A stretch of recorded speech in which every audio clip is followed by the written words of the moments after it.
अस्सलाम वालेकुम नाज़रीन, अॼु जी ॻाल्हि सां गॾु हाज़िर आहियूं। नाज़रीन, ज़िंदगीअ जे मुख़्तलिफ़ शोबनि में जेकी सभ खां वधीक अहम शोबो सम्झो वञे थो उहो तइलीम जो शोबो सम्झो वञे थो पियो, छाकाणि त तइलीम इंसान साज़ीअ जो कमु बि करे थी पई। ऐं तइलीम में वरी हूअं त सिख्या आहे, उन जा त कई दर आहिनि, तइलीम जो को अंत बि न आहे, पर बुनियादी तौर ते जेका फॉर्मल तइलीम आहे उन में निसाब जेको आहे, टेक्स्ट जेको आहे, दर्सी जेको मवाद आहे उन जी वॾी अहमियत हुजे थी पई। सरकार पारां अहिड़ा इदारा बि ठहियल आहिनि जेके दर्सी किताब तयारु कनि था ऐं दर्सी मामलनि खे ॾिसनि था पिया। पर असांजे समाज में तमामु वॾो बहस हलंदड़ आहे त असां वटि ख़ासि तौर सिंध में जेको दर्सी मवाद शाया थिए थो पियो उहो छा अॼु जे दौर जे तक़ाज़ाउनि खे पूरो करे सघे थो या न। मुख़्तलिफ़ माण्हू आहिनि, उनजी पंहिंजो पंहिंजो ओपिनियन बि आहे। डॉक्टर परवेज़ हुदवाई फिज़िक्स जा उस्ताद आहिनि ऐं उहो टीचिंग जे शोबे सां डिघे अरसे खां वाबस्ता आहिनि। उन्हनि बिल्कुलु स्पेसिफिक पोयनि ॾींहंनि में हिकिड़ी ॻाल्हि कई आहे ऐं उन्हनि चयो आहे त सिंध टेक्स्ट बोर्ड जेको इदारो आहे उन में टेक्स्ट जेको तयारु थिए थो पियो उहो ऑब्सलीट आहे, उहो जदीद दौर जे तक़ाज़नि खे पूरो नथो करे पियो। इन क़िस्म जो बहस असीं ॾिसंदासीं त मुख़्तलिफ़ हंधनि ते बि थींदो अचे थो पियो। ऐं हिन वक़्तु पाण जनवरी महीने में हलूं पिया था, मार्च अप्रैल खां नओं साल शुरू थींदो आहे ऐं ॿारनि खे टेक्स्ट बुक बोर्ड जे नवनि किताबनि जी ज़रूरत पवंदी आहे स्कूलनि में। ऐं पोइ उन्हनि ॾींहंनि में असां मुख़्तलिफ़ मसइला बि ॾिसंदा आहियूं। केतिरनि हंधनि ते दाऊं ईंदियूं आहिनि त किताब न पहुता, केतिरनि हंधनि ते इन क़िस्म जूं दाऊं ईंदियूं आहिनि त किताबनि जी छपाईअ में मसइला आहिनि, किताब जे मवाद ते तनक़ीद, ग़लतियूं, किताब जे छपाईअ में ग़लतियुनि जी जो मामिलो बि ईंदो आहे। हिकिड़ो इशू हीउ बि ईंदो आहे त किताब आम तौर ते स्कूल ते वञण जे बजाए दुकाननि, होटल, कबाड़ खाननि मां विकिरो थींदे बि नज़र ईंदा आहिनि।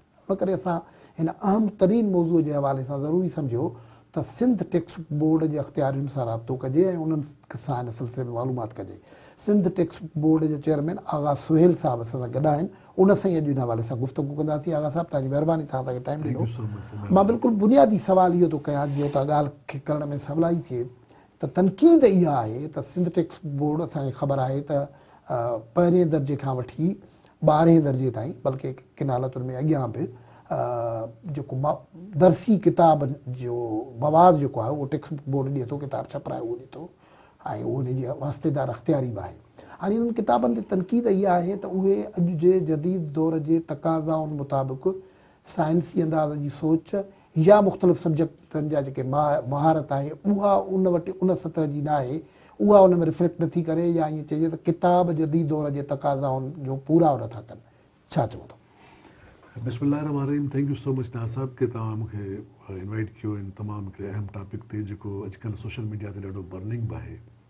मां चाहींदुसि त इनखे बिल्कुलु डिस्कस कजे, डिबेट कजे ऐं इनखे हिकिड़ो जेका आहे सही फैक्ट्स फिगर सां ॻाल्हाइजे त एक्चुअली आहे छा। जीअं चओ था तव्हां त टेक्स्ट बुक बोर्ड जे अंदरि या जेके करिकुलम जेको अचे थो उन उहो कंपेटेबल न आहे, अॼु जी तक़ाज़ाऊं पूरी कोन थो करे। इहे मुंहिंजे ख़्याल में इहा हिकिड़ी दोस्त ॻाल्हि इन करे न आहे छो त हीउ जेको नॉलेज वारो जेको सिलसिलो आहे इहो बेसिकली रनिंग स्ट्रीम हूंदी आहे। तव्हां कॾहिं बि किथे कोन चई सघो था कंहिं बि ज़िंदगी जे जॻह ते या कंहिं मक़ाम ते त हीअ हाणे बसि एंड थी वियो आहे। इल्म जी का सरहद हूंदी कान्हे। शयूं जंहिंमें नवाण ईंदी आहे उहे मुसलसिल पंहिंजो पाण खे चेंज कंदी रहंदियूं आहिनि। मिसाल जे तौर ते मां तव्हां ॿुधायां थो, जीअं मां पहिरियों दफ़ो थियोसि चेयरमैन STB, त उन वक़्तु असां ॾिठोसीं त जेके नंढा असां सभु सभई पढ़ियासीं, साबू ढगे खे पाणी ॾे, ॾिना ढगा छोड़, अहिड़े क़िस्म जा जेके अल्फाज़ इस्तेमालु थियल हूंदा उहे साॻा ई माण्हू हाणे तनक़ीद कनि पिया जेके असां सभई पढ़ी आयासीं। मूं हाणे रियलाइज़ कयो हिन शइ खे त यार हीअ त ॾाढी ख़राबु ॻाल्हि आहे, हीअ त बेकार ॻाल्हि आहे।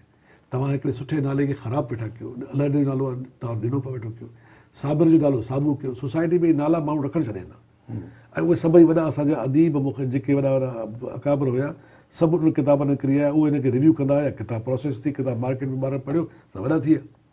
असां हुनखे ठीकु कयोसीं छाकाणि ॾिसो बुनियादी अलाह ताला जो हुकुम अलाह तनावज़ू बि लक़ाब, माण्हुनि खे लक़बनि सां न मुक़ररु कर, उहो ख़तमु कयोसीं। ॿी ॻाल्हि इहा जेको साइंस में जेको तव्हां ॿुधायो था त उन्हनि जे जेके उस्ताद आहिनि असां हुन सां राब्तो कयोसीं, उहे अथर्स चेंज थिया आहिनि। काफ़ी शयूं हाणे जीअं उद भाई साहिबु हिकिड़ी ॻाल्हि कई आहे त भई इहे तो जाहिल आहे।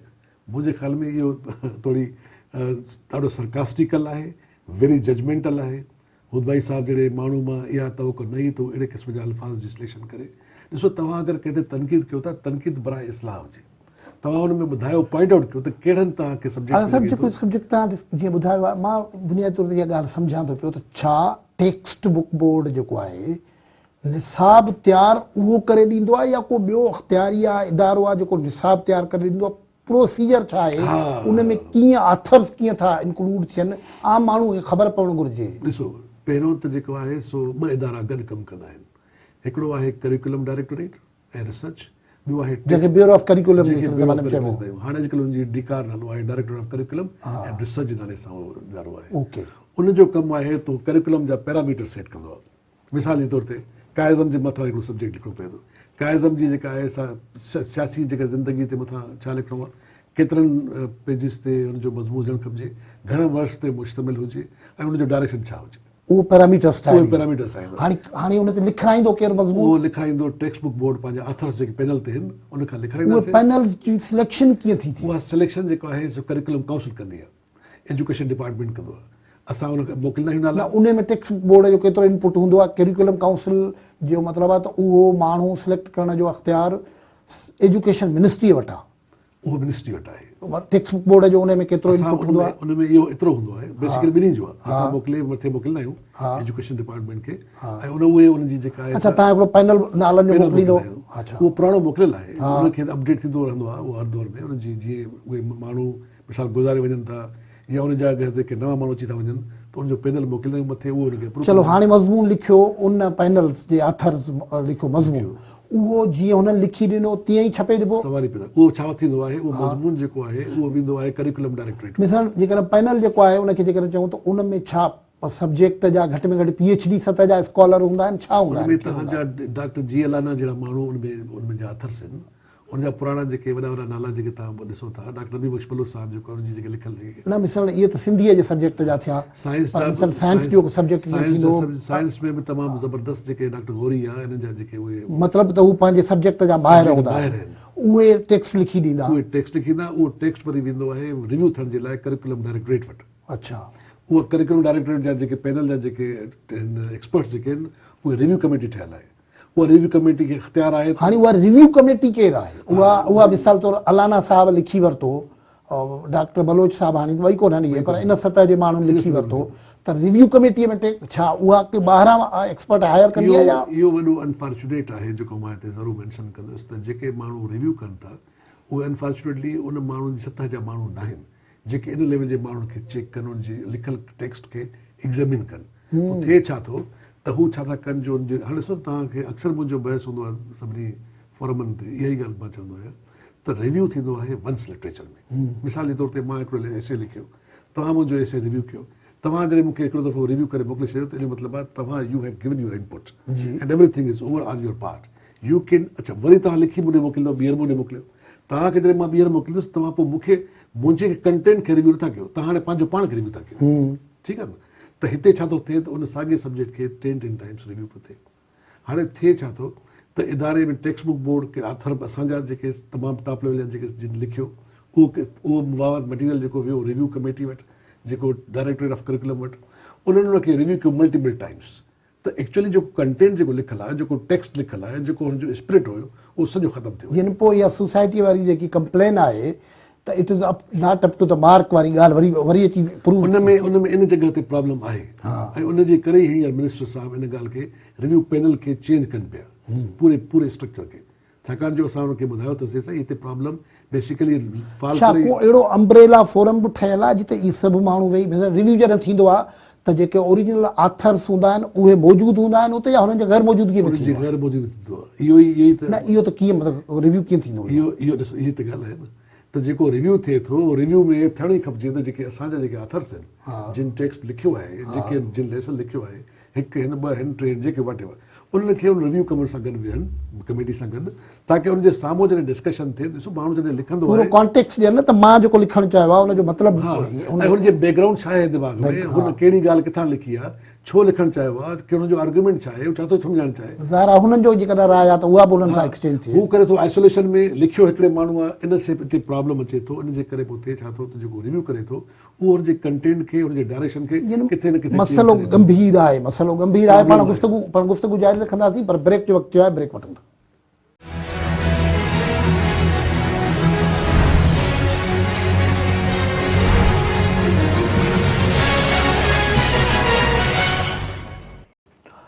वेलकम बैक नाज़रीन, असीं गुफ्तगू कर रहे आहियूं हिकिड़े इंतहाई सीरियस इशू ते त सिंध में जेको निसाबी किताब आहे उन जो मवाद, उन में जेको कुझु मवाद अचे थो पियो उन बाबति जेके सवाल उथनि था उन्हनि जा जवाब केरु ॾींदो। ऐं टेक्स्ट बुक बोर्ड जो चेयरमैन आगा सोहेल असां सां गॾु आहे। उन ॿुधायो पियो त बुनियादी तौर आथर्स आहिनि, पोइ रिव्यू हिकिड़ो थिए थो, उते हिकिड़ो प्रॉब्लम नज़र अचे थो पियो।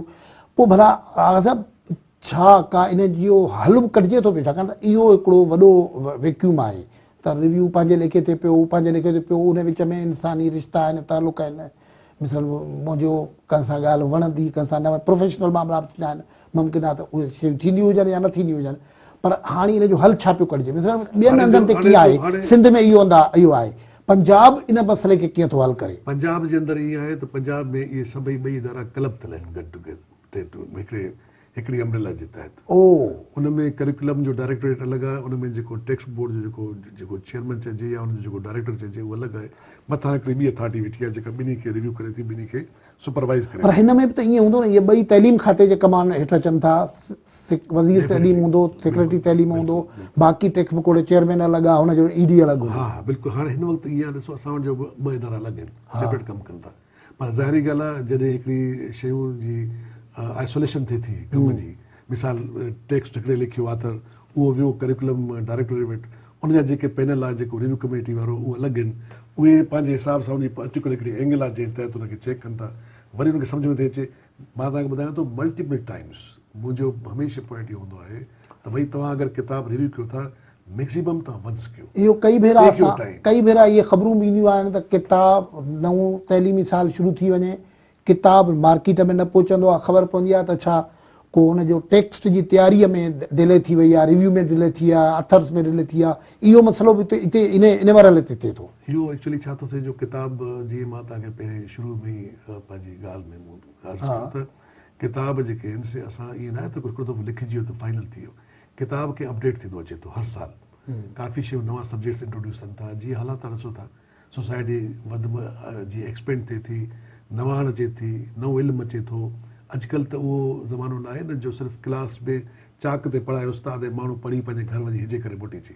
हींअर गूगल जो ज़मानो आहे, ॿार वधीक होशियारु थो थिए टीचर खां, त उनखे ॿार जी ज़रूरत खे साम्हूं रखंदे किताबनि जे जेके लेसन्स पुराणा आहिनि उनखे अपडेट कयो थो वञे। उन हवाले सां बि ॻाल्हि कयूं था पिया न, त मिसाल तौरु इहा तक़ाज़ा थींदी रहे थी, मिसाल तौरु क्लाइमेट चेंज, माहौलियात जी तब्दीली, ॿारनि ते तशदुद जा मामला, नवां कानून, नवां कॉन्सेप्ट, उन क़िस्म जा सब्जेक्ट बि मिसिंग हूंदा आहिनि सभु न। उहे हाणे कोन्हनि, उहे इहा ॻाल्हि तव्हांजी रिलेवेंट हाणे इन करे कोन्हे जो इहो असां हिनखे चेंज कयो आहे, बल्कि पूरो निसाब ई चेंज थियो आहे।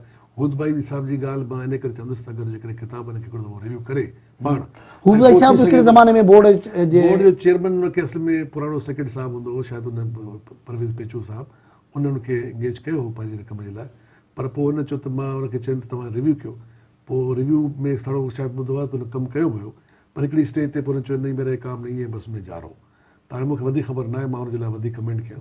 बाक़ी इहो ज़रूरी आहे, मां हाणे बि चवंदुसि हुदबाई जहिड़े माण्हू खे त भई if you just want, if you some kind of observation, I think it should be specific to the point. You must highlight के if this that is not doing good, ही ग़लति आहे, ही ठीकु आहे, त असांखे ॾाढो we should be more than welcoming. असांखे ख़ुशी थींदी त तव्हां असांखे गाइड पिया कयो। पर ही ॿियो मरहलो बि आहे। मिसाल तौरु किताबनि में आम तौर ते जेकी तमामु नंढियूं मामला हूंदा आहिनि, हाणे ज़ाहिर त हाणे हींअर आयो त तव्हांखे इहा ॻाल्हि हींअर नथी पुछी सघिजे, पर पोइ ज़रूरु पुछबी। प्रूफ जूं ग़लतियूं जेके आहिनि न, मतिलबु एॾे वॾनि सिस्टम जे बावजूदि प्रूफ जूं ग़लतियूं रहनि थियूं किताबनि में, निसाबी किताब में प्रूफ जी ग़लती रहिजी वई त माना उहा त बुनियादी तौर ते हिकिड़ी ग़लति खे दुरुस्त ग़लति लिखणी थी वई आहे। हा उहो त आहे, प्रूफ जी ग़लतियूं थियनि थियूं। हुनजी वजह इहा आहे त जेको फ्री डिस्ट्रीब्यूशन ऑफ बुक्स आहे उहो हिकिड़ी मैस लेवल ते आहे तमामु घणो, यानी पूरे सिंध जे ॿारनि खे किताब ॾियणा पवनि था। ऐं उन में हिकिड़ी जेका आहे सा टाइम लाइन मुक़ररु थियल आहे त असांखे अकेडमिक सेशन खां पहिरियां किताब आणणा हूंदा आहिनि, त उते जेके आहिनि से किथे न किथे ह्यूमन एरर थिए थी, उन में ग़लतियूं थियनि थियूं। उनजी असां वरी पोइ ठीकु कंदा आहियूं, उनजे नेक्स्ट जेको सेशन ईंदो आहे, ऐं ग़लती थींदी आहे त उन आथर खे या जेको जिते प्रूफ थिए किथे अगरि ग़लती जेको रिलेवेंट माण्हू हूंदो आहे, आगा साहिब इन दुरुस्ती त आहे ई कान मुंहिंजो ख़्यालु आहे। मिसाल तौरु जेकॾहिं अख़बार में किथे ग़लती थी वई त उहा त चई सघे थी, पर टेक्स्ट में ॿार जेको प्राइमरीअ में आहे ठाहे उन खे मिसाल तौरु आगा सुहेल जी जाइ ते गईने जी जाइ ते को ॿियो लफ़्ज़ लिखी ॾींदोसीं त हुन त पढ़ियो ई इहो माना इहो त उनजो इम्पैक्ट वॾो थो थिए न इहो बिल्कुलु थिए थो इन सां त कोई इनकार ई कोन्हे लिटरेचर में अंदरि का बि अगरि जेकॾहिं तव्हां मुजरिम खे मुहरम खे मुजरिम जे हिकिड़ो टुको ग़लतीअ में अची वियो त माना ई बि थी वई थी सघे थो पर मुंहिंजे ख़्याल में उस्ताद जेको पढ़ाए थो क्लास में उनखे एतिरो सेंस हुजणु खपजे त हिन पर ही प्रोविजन बि मूंखे ॿुधायो हाणे तव्हां ॿुधायो त कैरिकुलम जेको आहे उहो पैरामीटर ठाहे ॾींदो पोइ टेक्स्ट तव्हां टेक्स्ट बुक बोर्ड वारो ठाहींदो वरी रिव्यू कमेटी जेका आहे वरी उहा कंदी आहे डायरेक्टोरेट ऑफ जेका आहे कैरिकुलम उन खां पोइ इहा जेका आहे बाद में जेको जॾहिं इहो रिव्यू करे वेंदा छपाईअ लाइ वेंदो त केरु फाइनल अप्रूवल केरु उन खां पोइ न इन स्टेज ते इन खां पोइ जॾहिं रिव्यू वारा हिनखे हथु कढंदा आहिनि मां त भई असां वी कंप्लीटेड अवर रिव्यू कोई किताब वरी वेंदो आहे मथे करिकुलम विंग हूंदी आहे असांजी करिकुलम विंग खे जेको आहे हेड करे थो मिनिस्टर साहिबु ऐं हुनजो जेको आहे सो वाइस चेयरमैन जेको हूंदो आहे सेक्रेटरी एजुकेशन हूंदो आहे असां सभई हुनजा मेंबर आहियूं ॿियूं काफ़ी कमेटी जा मेंबर्स आहिनि उहे हुन किताब खे ॾिसी करे हुनखे अप्रूव कंदा आहिनि उनखां पोइ किताब shall be in a position to be sent for the printing इहो हूंदो आहे बेसिकली मतिलबु जेकॾहिं एॾी वॾी एफर्ट खां पोइ बि इन क़िस्म जा किताबनि में ब्लंडर निकिरंदा आहिनि इहा त पोइ त काफ़ी वॾी प्रॉब्लम थो नज़र अचे एॾो इशू कोन्हे मां तव्हांखे ॿुधायां इहो त असां वटि हर भरू हिते हिनखे हिन अंदाज़ में वरितो थो वञे किताबनि में थिए थो USA जे अंदरि तव्हां ॾिसो त हवार्ड जेको हुनजो पॉलिटिकल बुक्स जेको लिखंदो आहे उनजे मथां एॾो क्रिटिसिज़म थींदो आहे त ग़लति थो पढ़ाए अहिड़े तरीक़े सां तव्हां ॾिसो न उहो जेको नज़रियाती क्रिटिसिज़म आहे उहो त पंहिंजे जाइ ते मौजूदु रहे थो पियो त तव्हां मिसाल तौरु तारीख़ अहिड़ी था पढ़ायो जंहिंमें विचों मिसाल तौरु हाणे जो ॿार जेको आहे जेकॾहिं इहो दर्सी किताबनि वारी पढ़िजे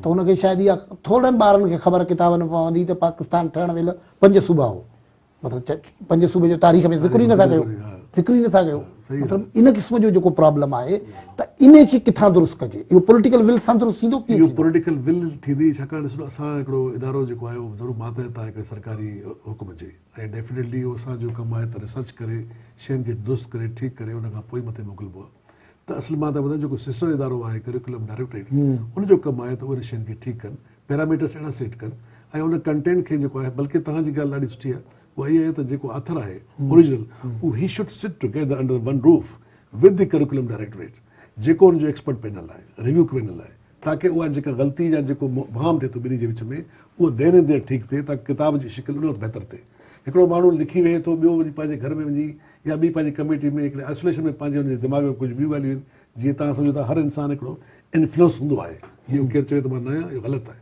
हर माण्हू इन्फ्लुएंस हूंदो आहे पोइ पंहिंजे हिकिड़ो हुनजा आइडियल्स हूंदा आहिनि ज़िंदगी ॿियूं शयूं हूंदियूं आहिनि त उन में हू डायरेक्शन जो शयुनि जो चेंज थो करे छॾे हाणे अगरि जेकॾहिं इहो मिनिस्टर साहिब इहो हुकुम कयो आहे असांखे त तव्हां हिनखे जेको आहे सो ॿई गॾिजी जेका आहे असां हिकिड़ी रिव्यू जेको थियणु खपिजे उहो इंटरनल कमेटी जेका असांजी आहे ऐं जेका एक्सटर्नल कमेटी आहे हिनजी डायरेक्टरेट जी उहे ॿई गॾु वेहनि ऐं उनखां पोइ उते हिकिड़ी जॻह ते इहे पंहिंजे जेको रिव्यू थिए थो त इहो वंस थी वेंदो ॻाल्हि ॿोल ॾाढे दिलचस्प मरहले ते आहे पर ब्रेक जो वक़्तु थियो आहे ब्रेक खां पोइ अचूं था त ख़ासि तौर ते जेको तारीख़ जे हवाले सां दर्सी किताबनि में मुग़ालतनि जो मसइलो आहे उन ते बि गुफ़्तगू कयूं था पर हिते ब्रेक वठूं था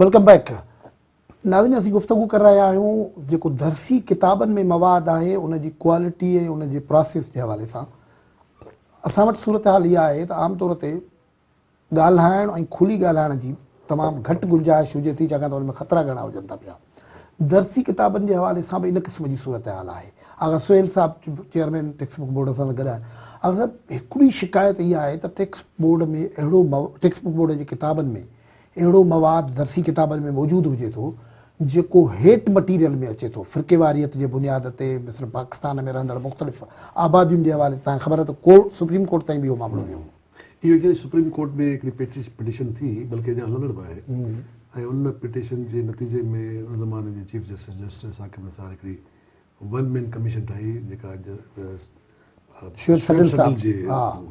उन मां बि हिकिड़ो अपील थियोसि उन में ॾाढी हिकिड़ी इंट्रस्टिंग ॻाल्हि कई हिकिड़ो क्रिश्चन हो उन चयो साईं असांखे तव्हां हिते हिन मुल्क में जेको असांजा राइट्स न आहिनि उहे सभिनी जे साम्हूं आहिनि मिसाल हुन हिकिड़ी ॻाल्हि कई त कश्मीर जे अंदरि हिकिड़ी वैकेंसियूं आई हुन में लिखियलु आहिनि त स्वीपर जी वैकेंसी नॉट फॉर मुस्लिम लिखियलु हो हुन चयो असांजो कमु छा आहे हिन मुल्क में इहो आहे मिसाली तौर ते अहिड़े तरीक़े सां ॿियो वरी कंहिं हुन लिखियो त असांखे लाहौर में बि असांखे घटि वधि लिखियो थो वञे सिंध जे अंदरि असांजे निसाब में अहिड़ी का बि ॻाल्हि कान्हे उहा पाण बि हुन एप्रिशिएट कयो त सिंध में निसाब में जेके ॻाल्हियूं अहिड़े क़िस्म जूं हुयूं उहे ख़तमु थियल आहिनि। पर हिस्ट्रीअ जे हवाले सां अहिड़ो तज़ाद मौजूदु आहे हिस्ट्रीअ जे इवेंट जे हवाले सां। मिसाल तौरु ॿार जॾहिं सिंध जी सोसाइटीअ में वञे थो त हिकिड़े खे जंहिंखे विलियम ॾिसे थो उहो किताब में हीरो लिखियलु आहे असां वटि तमामु घणा अहिड़ा किरदार ईअं आहे। ॾिसो हाणे ॻाल्हि इहा आहे त मां तव्हांखे ॿुधायां त जीअं मूं सवेल अर्ज़ु कयो त USA जे अंदरि बि जेके आहिनि से उते आए ॾींहं ते कहिड़े सभु थींदो रहंदो आहे। थियो छा आहे माज़ी में थोरो अगरि मूंखे इजाज़त ॾियो, हीउ जेको असां निसाब आयो टेक्स्ट बुक बोर्ड जे फॉर्म में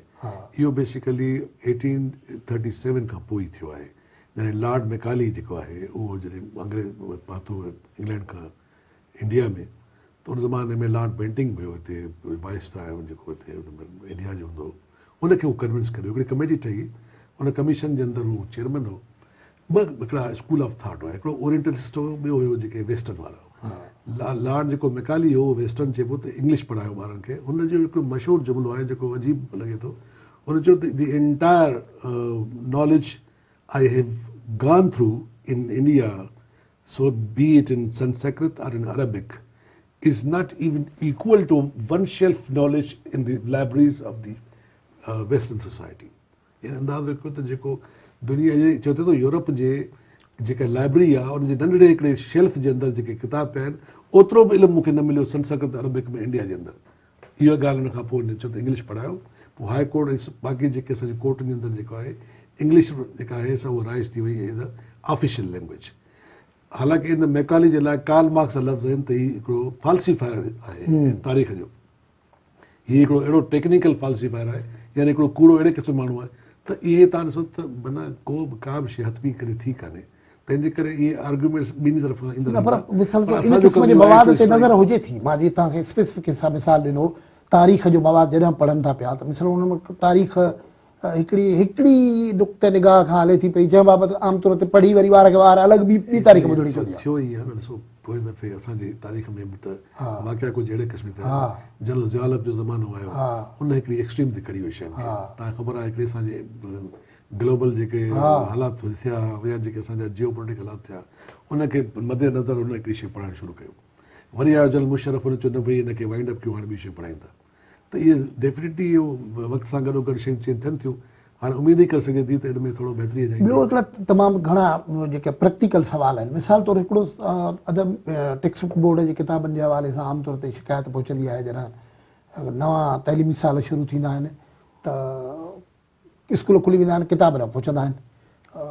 इहा मूंखे ख़बर आहे तव्हां जे ज़माने में ठीकु थियो हुयो त हिन भेरे छा इंतिज़ाम आहिनि त हिन भेरे माण्हू खे ख़ातिरी कराए सघो था तव्हां त वक़्त सिर किताब पहुचंदा? टेंडरिंग जो प्रोसेस थींदो आहे उहो किथे पहुचाइण छा थियो आहे? एक्चुअली छा आहे त इहे नॉर्मली जेको टेंडर असांजो थींदो आहे उहो सेप्टेंबर में असां उनजो अची वेंदी आहे, शात अची वेंदी आहे ऐं उन में अक्टूबर नवंबर ताईं इहो फाइनल थी वेंदो आहे। पोइ इहो जनवरी खां पोइ किताब अचणु शुरू थींदा आहिनि असांजा। ऐं असां जून जुलाई जे महीने में असां नए साल जा किताब स्कूलनि में पहुचाईंदा आहियूं। इहा ज़िमेदारी आहे टेक्स्ट बुक बोर्ड जी। अच्छा, उहा ज़िमेदारी इहा हूंदी आहे मां तव्हांखे ॿुधायां थो किताब जी छपाइण जी जेको तइदादु कीअं ठहंदो आहे। मां पंहिंजे ज़माने में पोइ दफ़े जॾहिं हुउसि मां चेयरमैन ऐं हाणे हिन वक़्तु जॾहिं आहियां त मूं हुनखे ॾिठो त इहा वाक़ई शिकायत छो थी अचे। हाणे उनजी मूंखे I don't want to go into the detail to allege or to just blame game with anyone की भई हीअं थियो हुजे। मां त पंहिंजी ॻाल्हि थो ॿुधायां। असां हिकिड़ी रियल डेटा वरितीसीं, रियल टाइम डेटा।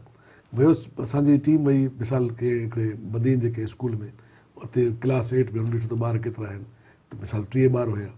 अहिड़े तरीक़े सां असां मुख़्तलिफ़ ज़िलनि में मुख़्तलिफ़ तालुकनि में असां मुख़्तलिफ़ स्कूल्स खे विज़िट करे हिकिड़ो टेंटेटिव असां डेटा वरितोसीं। उहो डेटा जेको फिगर जॾहिं वरितोसीं उहो ॾिठोसीं त जेको असांखे ॿुधायो वियो या जेको मोकिलियो वियो उन खां तक़रीबन 20% घटि हुयो। हुननि असांखे वधीक हिकिड़ो इन्फ्लेटेड फिगर ॿुधायो। इहो बिल्कुलु ईअं आहे छा जीअं फसल जी पोखी थींदी आहे त ढल जे लाइ रिकॉर्ड हेठि मथे ॿुधायो वेंदो आहे, ईअं कमु थी हले छा? ईअं थींदो आहे तक़रीबन। पोइ उनखे असां ठीकु कयोसीं। उहो जॾहिं फिगर असांजो टेंटेटिव राइट अचियो, मिसाल हीअ ईअं हूंदी आहे मिसाल आम माण्हू खे सम्झाइण जे लाइ जीअं फ़र्ज़ु कयो केरु माण्हू शादी जी पंहिंजी दावत कंदो आहे त उन में पंहिंजा कार्ड छपाईंदो आहे, हुनखे अंदाज़ो हूंदो आहे त केतिरा महिमान ईंदा, पोइ ओतिरी मानी ठाराइबी आहे।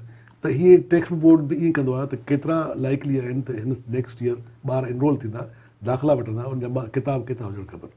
इहो असांजो बेसिकली अॼु जी करंट जेका डेटा आहे उहो साम्हूं रखंदे उनखे असां 5% वधाए। इहो तव्हांखे मिलंदी स्कूलनि खां न आहे छा? स्कूल तइलीम खाते में एतिरा ॿार आहिनि एतिरा स्कूलनि जी जेका डेटा हूंदी आहे तव्हां कॾहिं अचो मां तव्हां ॾेखारींदो ऑफिस में उहो डेटा ईंदा आहिनि त ईअं ग्लू फिगर हणी मोकिलींदा आहिनि त भई हिन में जेको आहे सो असांखे एतिरा किताब खपनि था।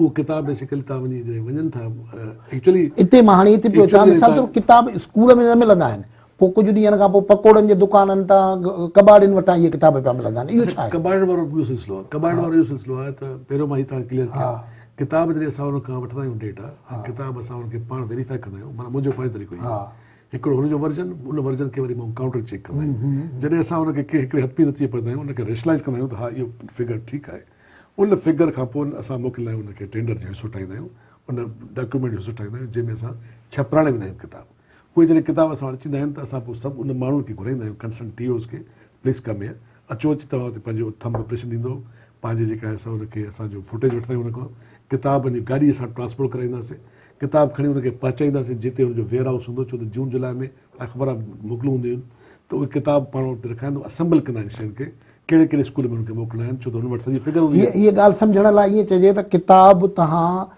जेको तइलीम खाते जा हुते DO तालकोट ऑफिसर या जेको आहे उन ताईं पहुचाइणु तव्हांजी ज़िमेवारी आहे असांजो उन तालके में पहुचाइणु जेको टीओ कंसर्न आहे उन ताईं पहुचाइणु तव्हांजी ज़िमेवारी हिकिड़ो तालके जो को न को हेड ऑफिस हुजणु खपजे न हा जितां ई तव्हां किताब स्प्रॉल कंदा स्प्रेड कंदा मिसाल असां हर स्कूल ताईं पहुचाइणु असांजो मैंडेट में शामिल न आहे हर स्कूल ताईं हू पहुचाईंदा हर आहिनि स्कूल ताईं हा जेकॾहिं उते नथा पहुचनि पिया उते त अगरि था पहुचनि त सॼो तव्हां टेक्स्ट बुक बोर्ड जी ज़िमेवारी आहे त हुते पहुचाए ॾिए उते पहुतल असांजो हुजे ज़िमेदारी आहे त किताब असांजे वेयर हाउस में निकिरे ऐं टीओ जी जेका हेड ऑफिस आहे जेका हू ॿुधाए थो वेयर हाउस ओसि ताईं असां पंहिंजी हुनखे गाॾी ट्रांसपोर्ट कराईंदासीं किताब पंहिंजे वेयर हाउस में निकिरंदा जेको तादादु हुन ॿुधायो उन मां रती बराबरि फ़र्क़ु न हुजणु खपिजे उहो किताब हुन ट्रक में लोड थिए उहो उते अनलोड थिए उते डंप थिए बिल्कुलु लास्ट सवाल त हिन भेरे ज़ाहिर हाणे नओं तइलीमी साल अचे पियो थो न तयारी किथे आहे किताब हिन भेरे वक़्त सर मिलंदा पोइ जेके माण्हू आहिनि उन्हनि जा ॿार पढ़नि था बिल्कुलु इंशाल्लाह मिलंदा ऐं मां त बल्कि इहो बि चवंदो आहियां त किताब अगरि किथे कंहिंखे न मिले कंहिं बि